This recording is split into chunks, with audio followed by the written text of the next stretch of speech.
Think ஒரு 8 வருஷம் முன்னாடி நினைக்கிறேன். ஒரு பார்ட்டியில் குடிச்சிக்கிட்டு இருக்கும்போது சிவா வந்தான். அவனும் நில்றா விடுறா, அவனும் ஒரு இதை எடுத்து வந்தான். நான் 4 பேருக்கு அடிச்சிருப்பேன்னு நினைக்கிறேன். அவன் நேராக வந்து சேர்ஸ் அடித்தான்.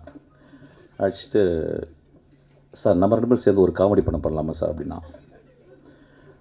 நான் அவனை பார்த்து என்ன காமெடி பண்ணுறியா அப்படின்னேன். அப்படியே போயிட்டான். அதுதான் நாங்கள் வந்து அதை மறந்துருப்பான்.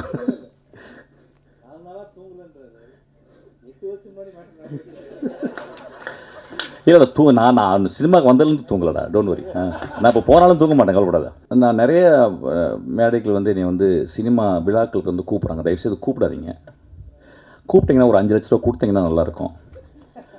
ஒரு விழாவுக்கு ஒரு 5 லட்ச ரூபா கொடுத்தீங்கன்னா பேங்க்கில் போடலாம், மகளுக்கு படிக்க வைக்கலாம், இன்னும் கொஞ்சம் மாஸ்டர்ஸ் படிக்க வைக்கலாம். இந்த விழா மூலம் நான் சொல்லிக்கிறேன். ஆக்சுவலாக ஒரு நாளைக்கு 5 கால் வருது.